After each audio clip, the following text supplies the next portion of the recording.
minute. Here we go. I guess we are live.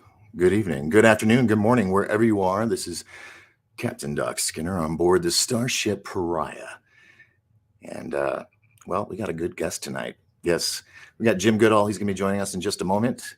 But just wanted to say hello to everybody. I'm going to check out the comments and just let you all know tonight we are not only on YouTube, but we're also on Facebook. We're on Twitch, Twitter, and I think maybe one more. I don't know. Oh, yeah, no, Parlor later. So how that's going to work, I had to do some research and figure it out. So we're going to do an hour, and then we're going to have a 30-minute break. So you guys can, take a break. And then for those that are Patreon members, come onto the Patreon page around 8:30, because that gives me time to reset everything, because I have to do a whole new stream and set up keys and all that stuff. So I need some time to do that and go to the bathroom and whatnot.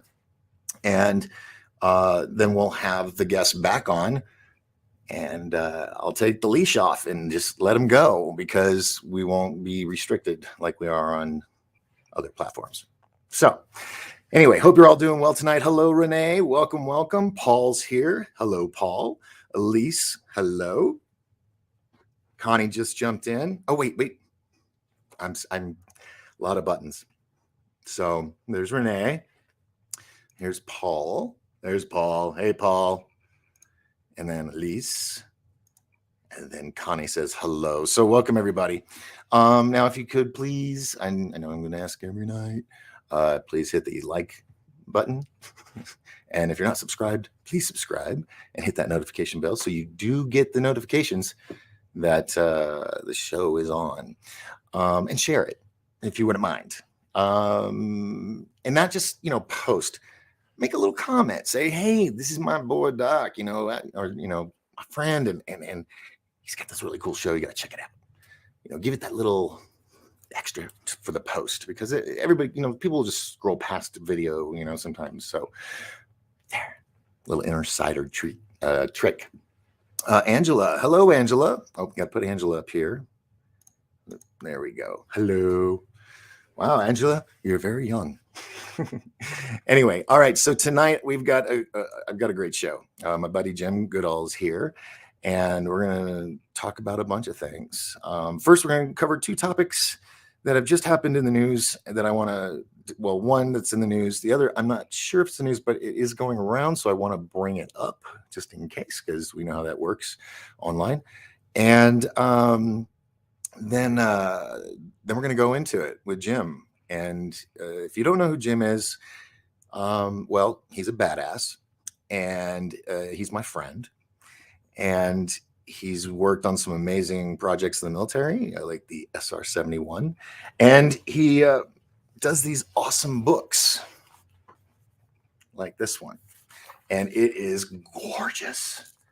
I mean, even the inside, it's got, well, it's really hard for this show on the camera, but it looks like the jet. It is the jet. Anyway, all beautiful photos. There we go. I mean, just the history of the SR-71.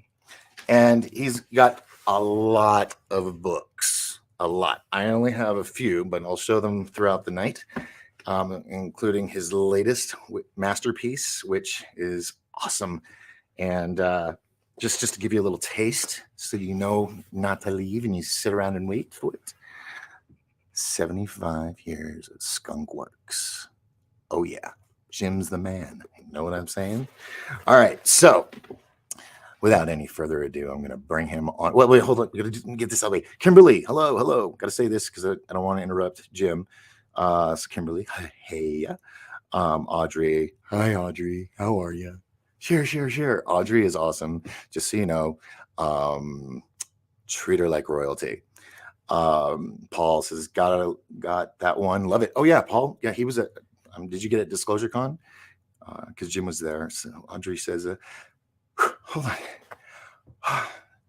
Someone needs to check the air pressure in this cabin, because it's, I don't know, I'm just getting really excited. She says, I'll be there. I'm not working tonight. Woohoo. Well, we're here.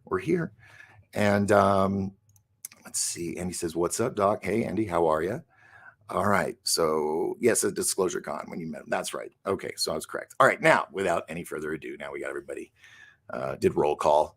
Ladies and gentlemen, Jim Goodall. There we go. Hi, Jim. Hey, how's it going? And Paul, I recognize the location. You're in Waikiki, and that's Diamond Head behind you. That was my home for Wow. that was my home for 4 years. So Wow. yeah. Wow. Good eye. I mean, there's very few places have a backdrop, even though you can't see Diamond Head. I know the buildings. I've been in a couple of them, and that's just the view you get from Duke's there at Waikiki. Uh-huh. So I'm delighted to be on.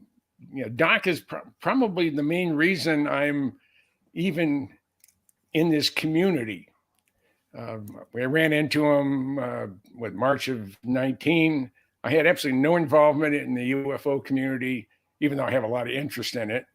Uh-huh. And I went up to the MUFON function in Phoenix to see my friend Michael Schratt, because I know he was coming into town. I also know that George Knapp, who I've known forever, and his friend Jeremy. I was there primarily to see Michael.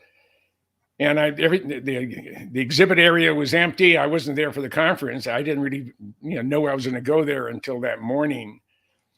And I walk in there. The first person I run into is Doc, and it was like it was empty. It was everybody was next door at the Jeremy Corbell's movie watching the Lazar, and it was just me and Jim in this huge arena of booths. Like but it was meeting. It was like meeting an old friend for the first time. I mean, we just sort of. And I really enjoy virtually everybody I've met in this community. And I got to say hi to Audrey. Yeah, she's she was just a character at the Disclosure Con late last year. Yeah, so but I saw she posted twice. Welcome to the show, Audrey, and same with you, Paul, and everybody else that it's on. Yep. Oh, Terry's asking if we're on YouTube yet. Yeah, we should be streaming on YouTube. But yes, because Paul's watching on YouTube. It tells me which chat rooms you guys are in, so I know where you guys are watching me from. Okay. So we're on Facebook, YouTube, actually 2 Facebooks, YouTube, and Twitch. Oh, wait, I'm getting an exclamation point on the YouTube thing. What does that mean? Just to make sure. Okay. Well, Paul's watching me on YouTube, so I guess it's working. Anyway, we're also on Twitch and Twitter, supposedly, but I didn't want to have too many windows open. So, anywho, yes. So you were saying, I'm sorry, she was asking about that. I'm just so excited because I don't know what you're going to talk about tonight, and I'm just it could be anything. I'm excited, but we're going to talk about the books. And let's talk about. Well, let's start off with third phase, since that's the biggest thing coming up next. That's like in the next couple of days, right? Yep. Okay, and it's above top secret. And what's the subline? Do you remember? No, my brain has been focused on everything else. But yeah, you've been pretty busy with other things this past few weeks. Yes. Yeah. And I appreciate you taking the time to do this show tonight. So thank you. I needed a break. Yeah. Yes. No, I totally understand. So, we had you guys, or if anybody saw the movie Countdown to Disclosure, which came out, was it the summertime? Yeah, I think so. Around summertime. And it was number 2 or 3 on Amazon documentaries for a few weeks, I know of, and iTunes and whatnot. And it was huge. It was right when they were doing the 180 days to the disclosure, when they were revealing, and it really wasn't much. It was like, okay. But the movie was amazing. I mean, it was showing stuff that you just wouldn't see anywhere else. It wasn't like recaps of Roswell and stuff like that. It was all new, awesome, amazing information. And can I tell? I'm just going to tell them the story real quick on how we got you in on it. Sure. Okay, because you are my knight in shining armor. Okay, so ladies and gentlemen, this man is so freaking amazing. When I needed help moving he drove like 3 hours up the mountain in his little SR-71, you might say, and helped me move.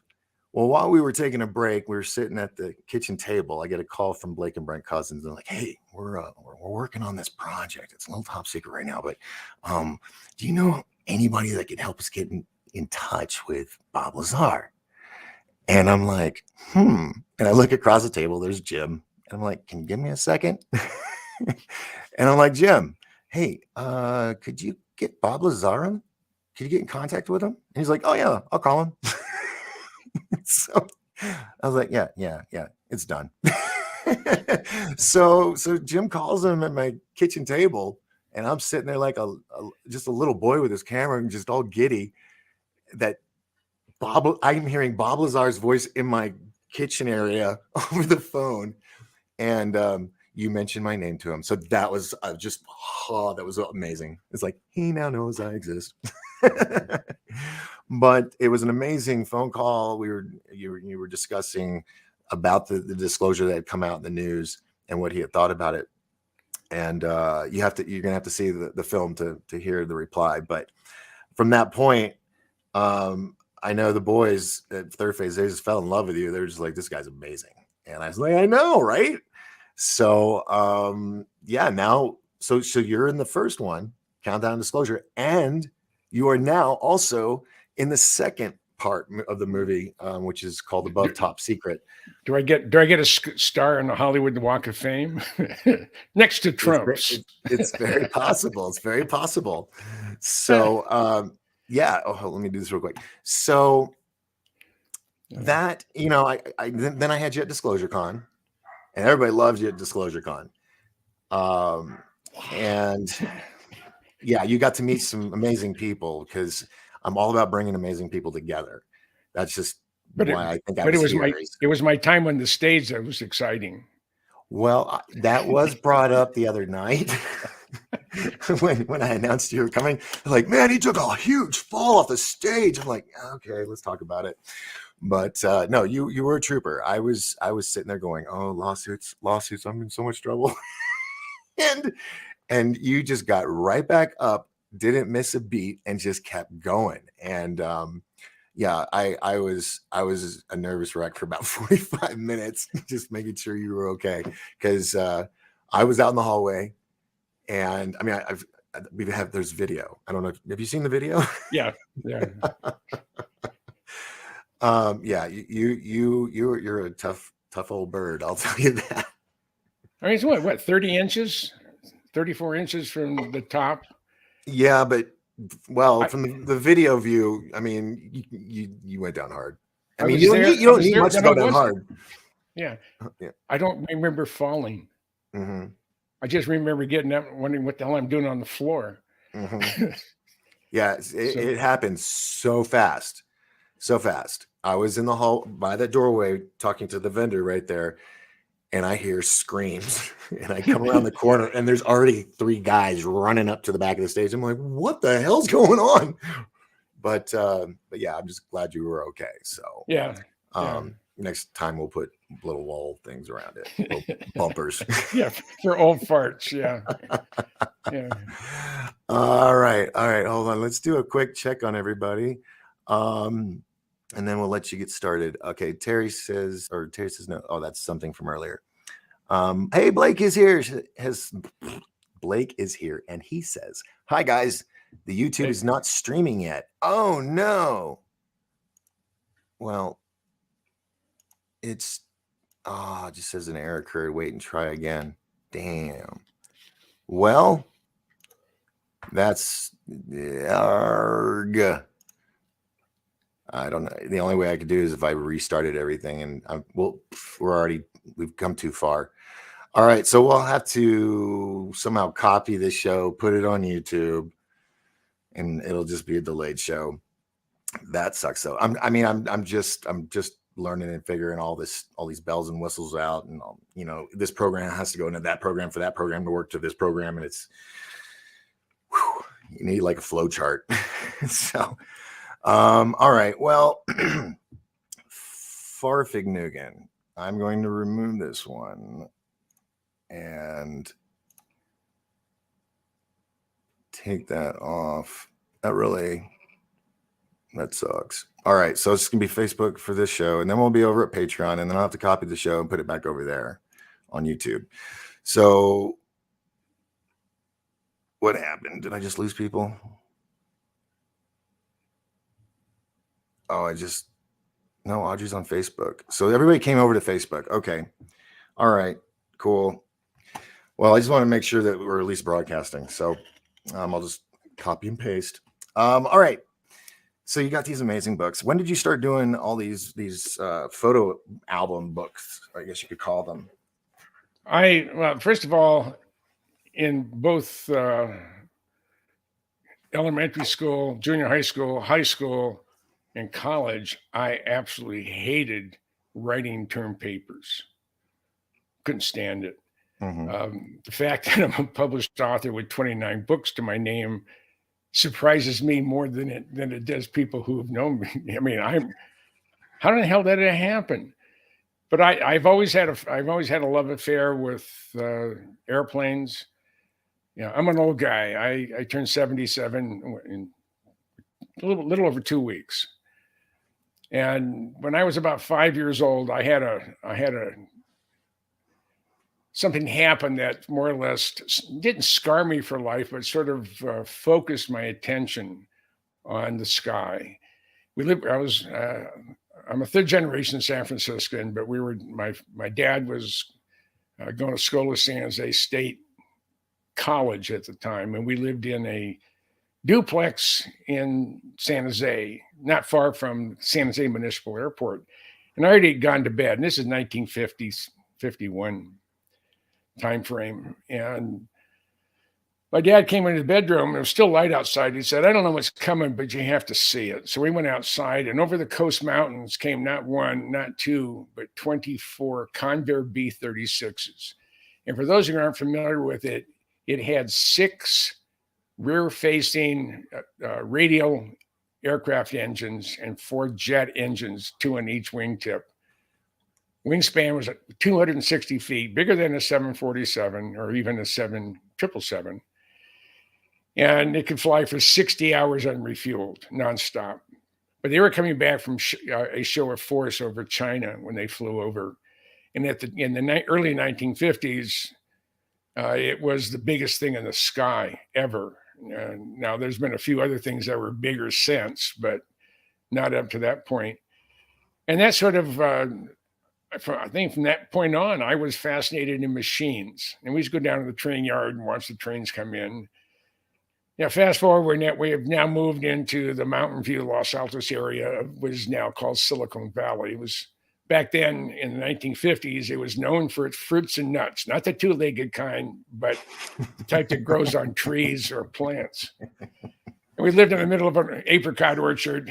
At least it wasn't when the development started. By the time I left in 1962, the only trees left are the ones were in people's backyards. But it was a time of a lot of change, a lot of fun. I had a dear friend named Danny, and his dad was base commander at Moffett Field Naval Air Station. And that's where the Ames Flight Research Center is, and it's part of NASA now. It was NACA back then. But they tested all sorts of fun things in the big wind tunnels. And Danny and I pretty much had the run of Moffett Field. And we knew where not to go. We never went on the taxiways with our bicycles or the runway, but we went everywhere else. And back then, those are who may have been in the military know what the red lines are on a flight line.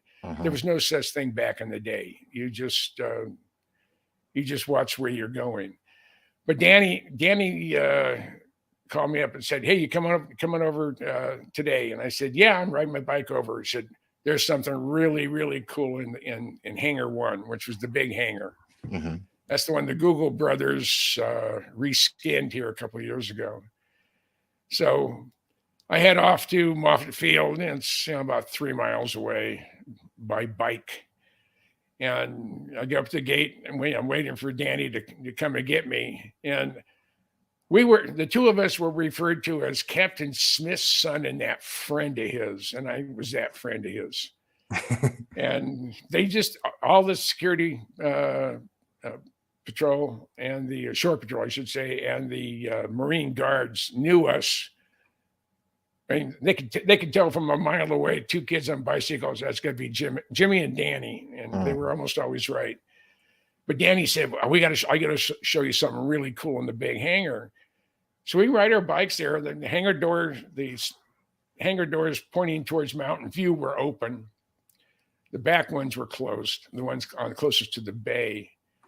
And we'd, ride our bicycles right down the middle of this incredible hangar. And those who have never seen the Hangar 1 at Moffett Field, it is 400 feet wide, 400 feet tall, and 1,100 feet long. Wow. And they used to put Zeppelins and blimps in there. But I digress. So we get to the very end, the north end of the hangar, and there is an area that's cordoned off with black drapes. It just says keep out. It doesn't say use of deadly force authorized. No one's there guarding it. So Danny moves the curtain back, said, come on in. And I go in there, and staring at me is the still classified secret XF-104 Starfighter. That was the missile with the man in it.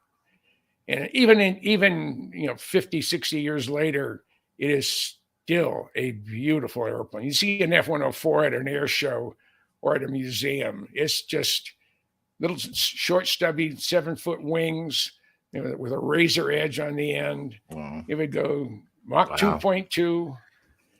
But that just, so we go in there, and here's this brand new, I mean, it still had the new car smell, the new airplane smell to it. And Danny opens the canopy, puts the boarding letter next to it, opens the canopy, said, well, get in. Oh, sure. So here, I think I'm 10, 9. Hey, the cousin brothers, and there's Audrey again. And I jump in, and he closes the canopy and latches it. And I'm sitting there, and I'm sort of playing zoom, zoom. And all of a sudden, I started getting a little bit panicky, not because of I didn't have claustrophobia, but I know what we were doing was probably not kosher. So I try to unlatch the canopy, and it sticks. I can't open it. Danny can't open it from his side. So what do? You got to call Shore Patrol and the military and the Marine guards. We got my butt chewed. It still hurts 70 years later. It's wow. I mean, what did you find out if it was just like a little lever you should have lifted or something? No, it was relatively new. It was a new airplane, and it just needed a little more muscle than Danny had. I didn't have it, and I didn't pull hard enough. I didn't want to pull hard enough. If I did, it would have unlatched, but I didn't want to break anything. I knew I was sitting on an ejection seat, but I wasn't old enough to realize that in a wind tunnel, trust me, the ejection seat would have been disarmed or dearmed. Yeah. The rocket motors, removed from it. So that was really my entrance into the Skunk Works. And that's when you fell in love with the F-104 was one of Kelly Johnson's wonders. I mean, we have the P-80, the first operational jet fighter. You have which turned into the T-33 and the F-94 and the P-8, the interceptor that they used in Korea. And then you have this missile with a man in it, the F-104. And that one comes after that is the U-2 spy plane. I mean, everything that came out of Kelly's mind was something so totally radical and so totally different from anything that they had built previously. And they're still doing it today, but not to the level of jumping leaps and bounds through technology. Yeah. So can you say who Kelly is, just so people that don't know? Clarence L. Johnson went to school. He grew up in Michigan. He went to the University of Michigan as an aeronautical engineer, and he got a job at Lockheed back just before World War II. And I think he was instrumental in correcting some deficiencies with the Lockheed Hudson, which was a twin-engine bomber primarily used for export. But he could look at an airplane drawing and tell you, I mean, even a rough sketch, and he could tell you how well that aircraft would perform. Wow. Which is really amazing. I had a chance to meet him. His replacement and his right-hand person was Ben Rich. And Ben and I had a friendship that, spanned 25 years. But no, talk about it, especially, well, he Ben, people don't know who he is. He was, well, you could tell him. I'll let you probably describe it better than me because he was your friend. Ben Rich was responsible for the Blackbirds being able to fly Mach 3 or Mach 3.2. He was an aeronautical engineer, but he was also an expert on fluid dynamics, airflow. And the thing about the Skunk Works, you didn't have to have a PhD from MIT to get into there, to be part of their design team or part of their, the guys that are going to build this thing. You have to take in consideration that it had only been 15 years since Chuck Yeager had gone Mach 1, about 700 miles an hour, in a rocket-powered airplane. No manned air-breathing airplane, could hardly, go supersonic back then, and even through the early 50s. And in 1958, Lockheed was tasked to do a preliminary study on a replacement for the U-2 spy plane. And that and the desired speed was Mach 3 to Mach 4. Okay, 3 times the speed of sound to 4 times the speed of sound, between 80 and 120,000 feet. So from the signing of contract to first flight was 32 months. And the first flight was on the 26th of April, 1962. At the time, it was above top secret. Only a handful of congressmen and just a few senators had any idea what it was. But it was money that was the original Blackbirds were funded and was a requirement issued by the Central Intelligence Agency. And they ended up building 15 A-12s, of which 2 of them were mother airplanes for launching drones. And 3 of them in the middle were primarily the YF-12 interceptors, the first Blackbird to be made public. So, yeah, we're talking about the Blackbirds, SR-71. And you Yeah. said there was how many? Because this I wanted to point out on the show. I mean, this is the SR-71 book. Okay, everybody, check it out. And if you can, order yourself one. This page I think is just really awesome. Is this each individual tail number of the different SR-71s? Well, no, that's just all the tail markings that had something other than standard markings on. That's tail art. Okay, that's all. Tail art was only authorized when they were outside the continental United States, or CONUS, they would call it. Really? They were afraid of offending somebody by something. I mean, it's the political correct world that we've gotten ourselves into. So, yeah, and real quick, something that's always puzzled me is why did they come up with the name Skunk Works? In the 1940s, 1950s, there was a cartoon series in the morning newspaper called Little Abner. Mm-hmm. And Little Abner, he was from the hills of West Virginia or Kentucky or somewhere in Appalachia. Uh-huh.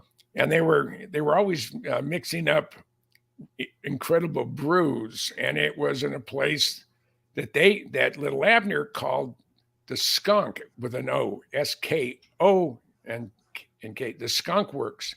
So initially, that's what Kelly did, because this was so different. They were using stuff that they hadn't used before as far as chemicals. The place kind of stunk, so that's what they ended up. And so they initially used the Skunk Works, and I can't remember who the publisher was, but they wrote him and said, no, that is a copyrighted name of a character in the Little Abner series. You can't use it. So they said, well, we'll just call it the Skunk Works, because this stuff is kind of stinky stuff. Yeah. And it was kind of, far out stuff. And the name stuck. And one now it's the little logo guy. Yeah. And I did a book signing at the Skunk Works last June. They were thrilled to have it. I had an email from 3 retired Skunk Works bosses saying that, oh, there was stuff in there I had no idea. And I mean, that was the comment from all 3 of them. There was stuff in there I had no idea. And one of them said that that Lockheed should have hired me to write some of their put some of their advertising together or publications together, because I did such a good job on this history, and I'm very, very proud of it. You should be. Yes. My very dear friend Jay Miller, who is one of the reasons I got into writing and photography. I used to supply Jay with a lot of details photography, because I traveled all over the country. I've been to all 50 states. Oh, and you were also the curator in Hawaii of the I'm sorry if that's the wrong title, but no, I was associate curator at the Pacific Aviation Museum in Pearl Harbor for 4 years. Prior to that, I was the project restoration manager for the de Havilland Comet, the world's first jet airliner, with the Museum of Flight in Seattle. Yeah. At their restoration center up at Payne Field. That's where the wide-body Boeing airplanes are built, and the restoration center is up there. And that was my baby for 10 years. I put in hands-on about 21,500 man hours of my time. Wow. And it was just fun. And prior to that, I was I'm one of the founding members of the Minnesota Air Guard Museum in Minneapolis, and I was part of that until I left in the 90s and headed west. And before that, you were in the military. Yeah, you worked on these. You worked on the Blackbird, so that's why I'm telling people you need to listen to this guy. He knows what he's talking about. Yeah. And I helped take apart 2. And one of the fun things that I did is because of my friendship with Ben Rich. Now, we talked about once a quarter for 25 years. And in August of 1989, he calls me at home. Now, if I didn't call him, he called me. And it was just, I don't even know how I got into that relationship, but it was wonderful. Ben said, Jim, I got it from the horse's mouth that the Blackbirds aren't going to make it through Congress. And if anybody can scrounge one, it's you. So, So I got on the horn. I went over to the base the next day and got on DSN, which is your defense telephone network. This is before you had cell phones were popular, and it cost an arm and a leg. So I'd go. It used to be called Autovon way back in the 60s and 50s. So I got on our military line, and I contacted the adjutant general for the state of New York. Adjutant General for the Army and Air Guard for the state of New York. It was General Weaver. Secretary answered the phone and said, General Weaver's office. I said, ma'am, this is Sergeant Goodall with the 133rd. Is General Weaver available? I said, just a minute, Sergeant. I'll send you off to him. He picks up the phone, and I said, General, this is Sergeant Goodall with the 133rd. How can I help you, Sarge? I said, I got a question for you. So what's that? How would the New York Air Guard like to move the world's fastest airplane in a couple of your C-5s? And he said, I was dead silent for a few seconds. He said, you mean the Blackbird? And he said, yeah. I said, yeah. He said, you call Will Hall. It'll be training for moving outside cargo. So I went to my boss, Major General Al Schwab, and I said, General Schwab, I want to get a Blackbird for our museum. He starts laughing at me. And I said, General, do me a favor. give me the opportunity to fail. I Right. said, all right, smarty, if we got one, how would you get it here? I said, got that covered. He said, what do you mean? I said, I called General Weaver. He's the tag at New York Guard. Asked him if he'd be willing to move a Blackbird in a couple of his C5s, and he said yes. And Wow. General Schwab just scratching his head, and he said, all right. So I contacted the senior congressional person for the state of Minnesota. At the time, we had 5 Democrats and 5 Republicans, one each on the senators and even up on the congressmen. And I don't know if my letter, I have to say my letter did some good, because we got the entire Minnesota congressional delegation to sign off on the fact that we should have a Blackbird here, primarily for its content. All of the navigation, environmental controls, the stabilization augmentation system, the inlet control system, they're all made by Honeywell. The air data system and other stuff is made by Rosemont. All sorts of special adhesive and chemicals and whatever used in the airplane is made by 3M. So we just, and of the original A-12 pilots, of the original 15 A-12 pilots, 5 of them learned how to fly in the Guard, or got their time in the Air Guard. So we used that. I said, plus one of the operational pilots for the Black Shield missions over in North Vietnam and North Korea, his mom lives up here in the upper Midwest in southwestern Minnesota. So, I mean, I threw everything I could at it and to see what would stick, and it did. Wow. And we were assigned the 8th production Blackbird, which was an A-12. I'm trying to look for it so I can show people. It'll be in the beginning of the book. Oh, the movement part. Yeah, that's me and my Blackbird right there. Yes. This is one of my favorite photos of you, and we used it during Disclosure Con. Let me bring this up. That's my hero shot. Yeah, it is. That's my A-12 in Minneapolis. It's awesome. So, and there's a bunch of photos like that. And I love how you have like even the cockpits, the different cockpits. Oh yeah. I mean, you're very, very detailed in this. I mean, you got up in the landing gears. I'm a former scale model builder of airplanes and cars and stuff. And I love, that's how I got started in my books. Is my first one with Squadron Signal. I think they're out of business now. Was a walk around on the Blackbird. And where I go in, I photograph primarily for use of someone who wants to spend an inordinate amount of time detailing a plastic airplane that's this big, right? Where you can see it in the seat belts and all the lines and stuff like that. So that's how he started off. And I just one thing led to another. My love affair with the Blackbird, it started. Today is March 10th, right? Okay. Right. 58 years ago today, at about 3:15 local time, California time, I saw my first Blackbird. I was an 18-year-old airman second class. That's 2 stripes. They don't call them airman second class anymore because that's politically incorrect. So, but I was an airman second. And I had a specialty. I was teaching telemetry and control systems at Lowry in our communications unit. And I went there TDY to help install ground-based telemetry systems for 3 Category 1 flight test programs. The YC-141, which is a Lockheed airplane, that was the Starlifter.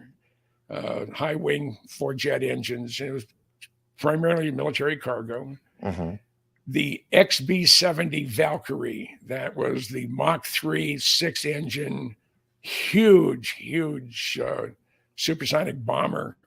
It had a radar cross section. In the days of stealth, like we are today, The radar cross section was about 3 square miles on the XB-70, but it flew at 80,000 feet at Mach 3.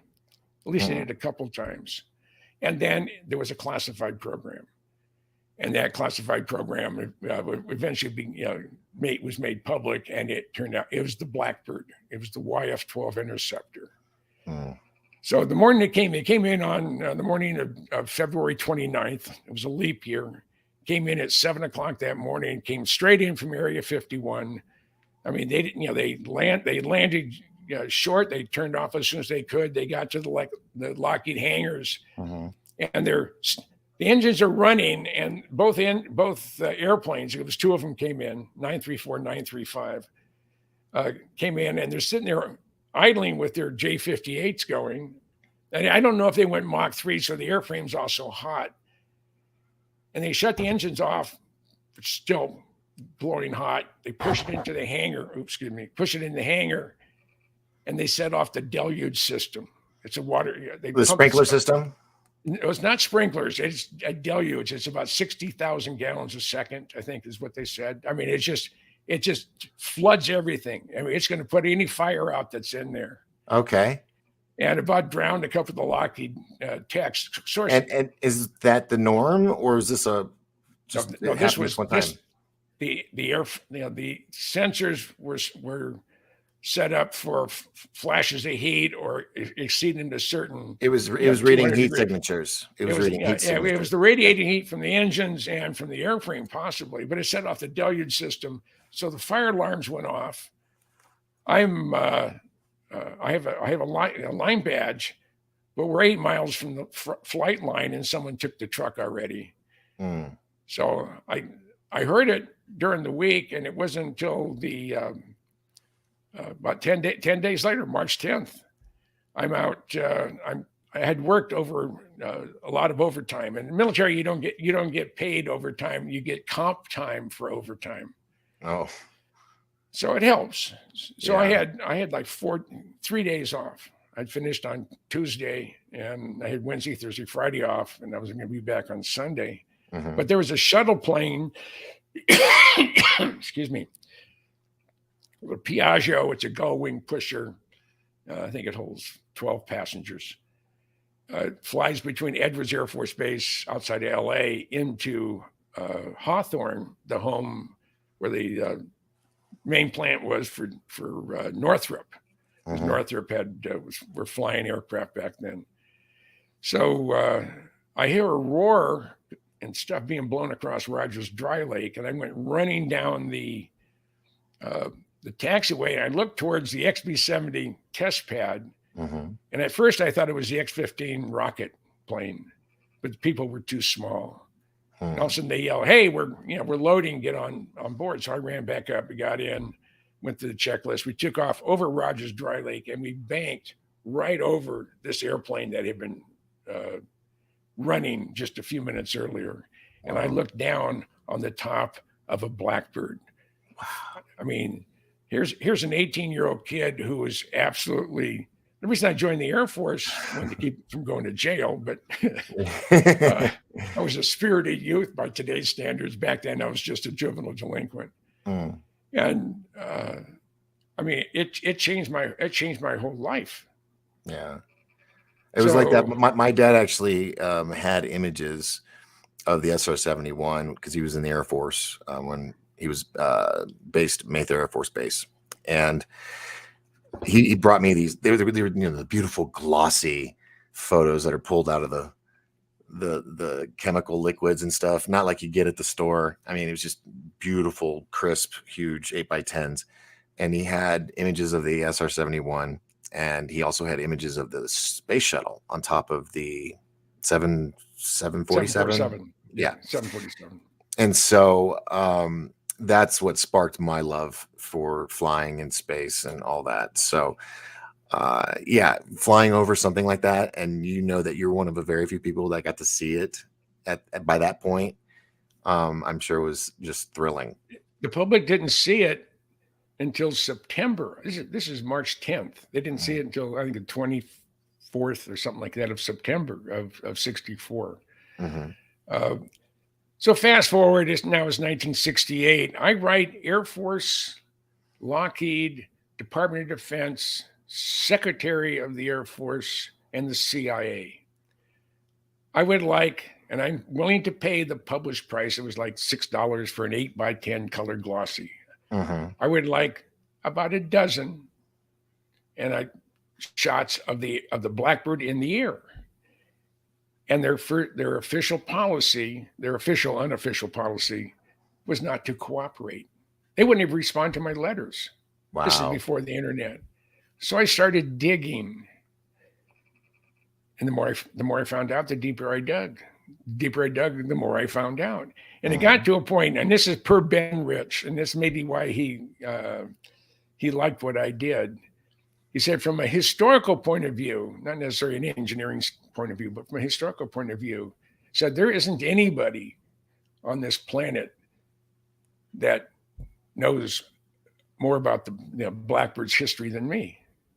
Because back then, when you worked on, even if you worked directly on it and you're working on a certain part of it or a certain segment of its design or operation or testing, you couldn't go ask the guy in the next cubicle over from you, hey, what are you doing?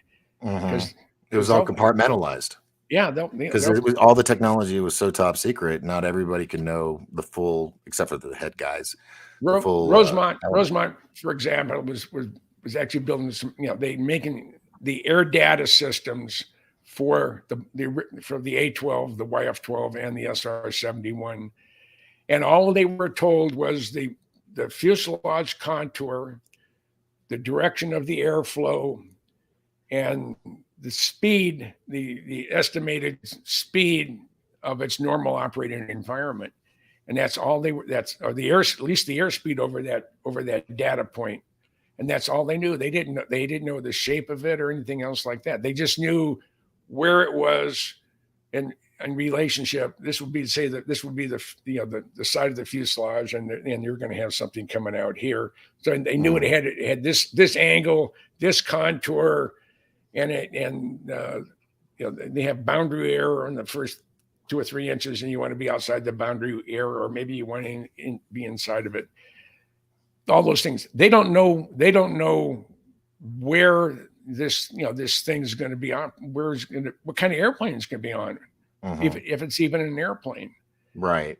So they're just all.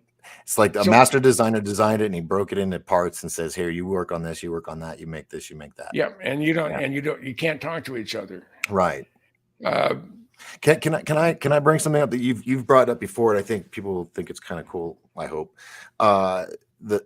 You mentioned how Skunk Works. They said they work with stinky, smelly, fuels and stuff like that. Can you explain to people about how the SR-71 used up more fuel, I think you said, just for takeoff than for flight because it would leak? Well, first of all, the airplane will hold approximately 100,000 pounds of fuel. Wow. That's about 12,000 gallons. Wow. During training flights, they cannot take off with a full fuel load. They lost 3 airplanes to that. Wheel and tire failure on takeoff. You blow one tire, the other 2 are going to go. Each main bogie has 3 wheels.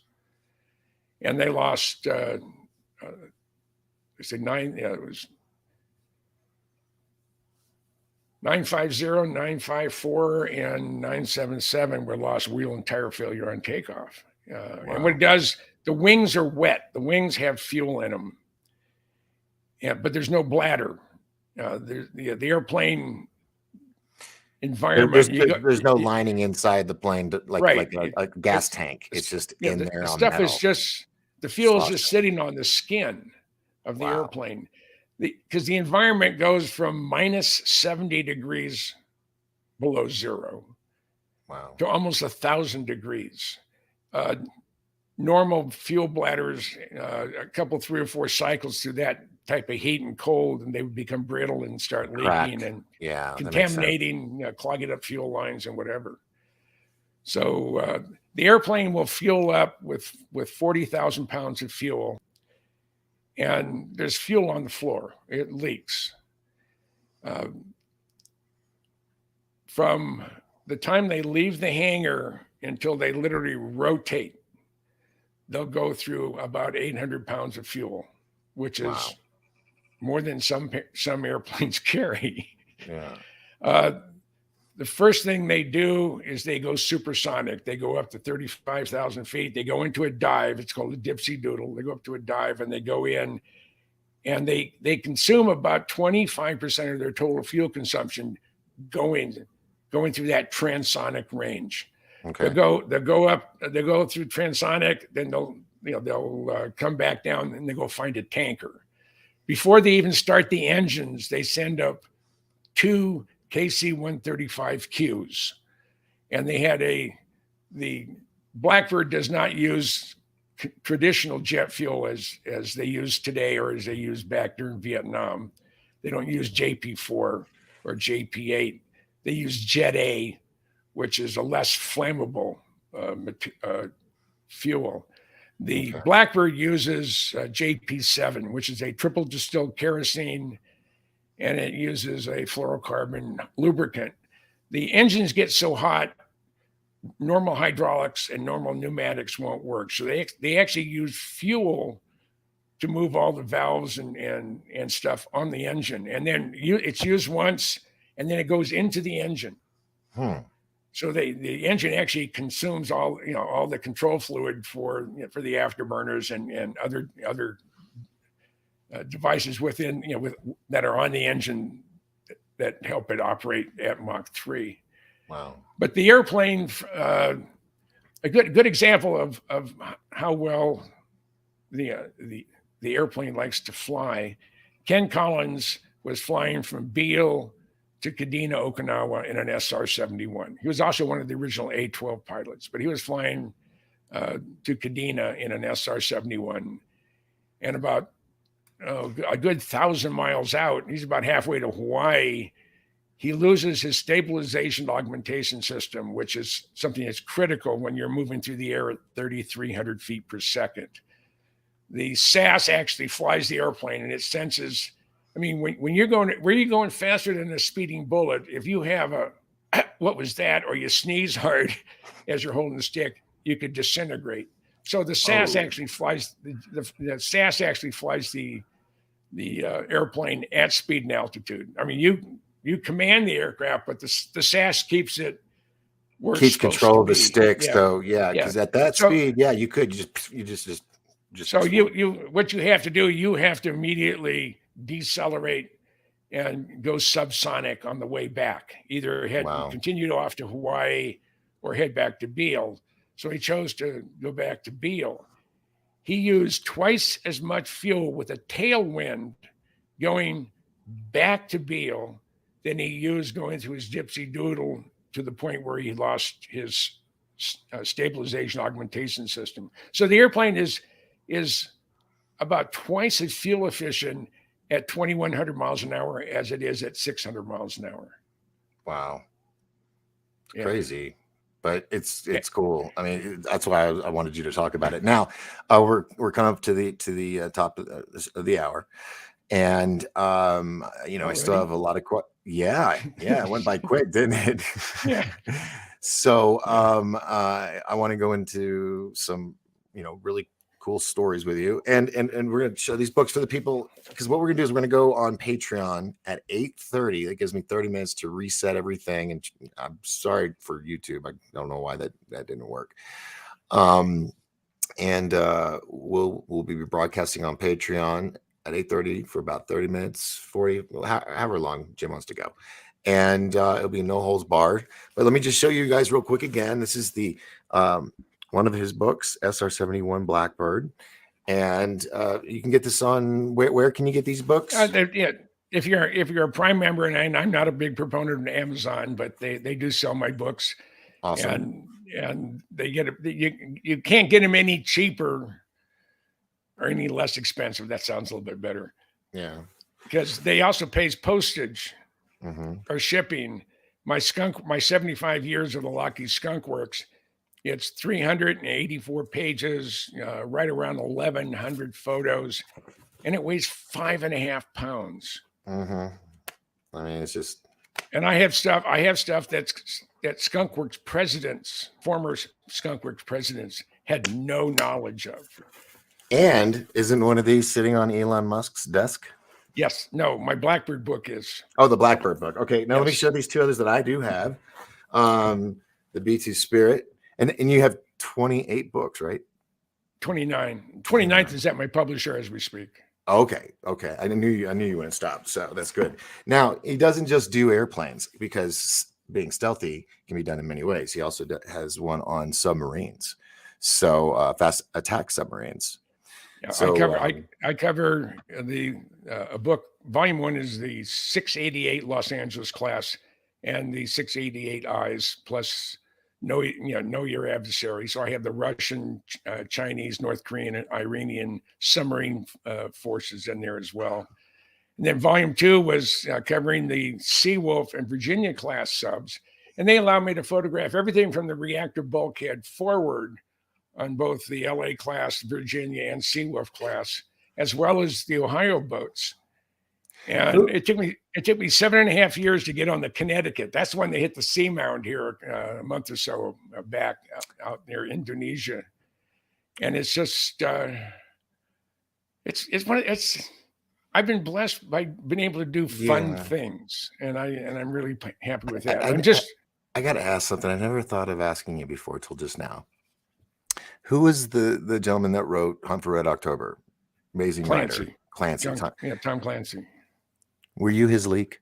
Is that how he knew all the technical aspects of all these? No, but I did write him and say some of the things you have in here are about the F-117 are bull. They're old wives' tale or whatever. So I set him straight. And I mean, I've been in a ballistic missile submarine at 400 feet.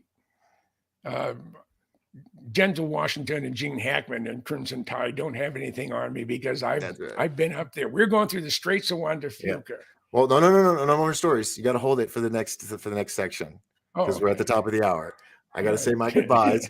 Yeah, we got to leave them hanging, wanting more.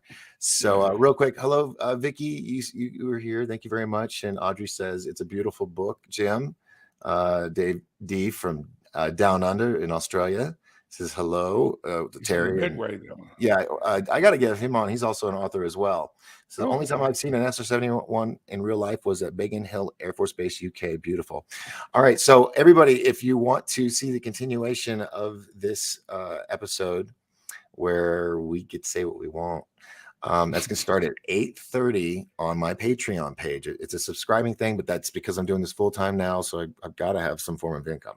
So come over there, and there's 4 tier levels, and the second one you get like 4 gifts a year. So there's a lot of cool stuff, and Jim's gonna be actually my first Patreon interview. So why nobody? It's Jim. So I'm so happy about that. All right, but we're gonna give everybody a 30-minute break, so you can let the dogs out, grab a bite, go outside, whatever you got to do, and then come over to Patreon and hear the rest. Because one thing we're going to talk about, just so you guys know, one of the things I'm going to start off the show with is I want to talk about what's going on right now with the International Space Station, with the Russian astronauts and the American astronauts, and the threats we've been getting from the head of the Russian administration saying we're going to leave our American up there. So I'm going to talk to him about this, and I want to get Jim's opinion. If you guys want to hear it, then come join us. All right. So until then, or until I'll be back Monday night.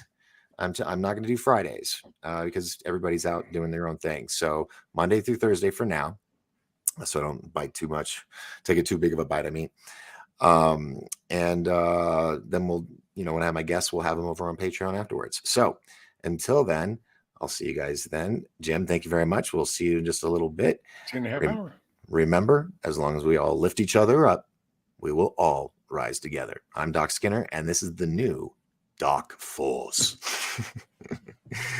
All right. Good night, everybody. All right, so we're going to hit the end button, see if this works.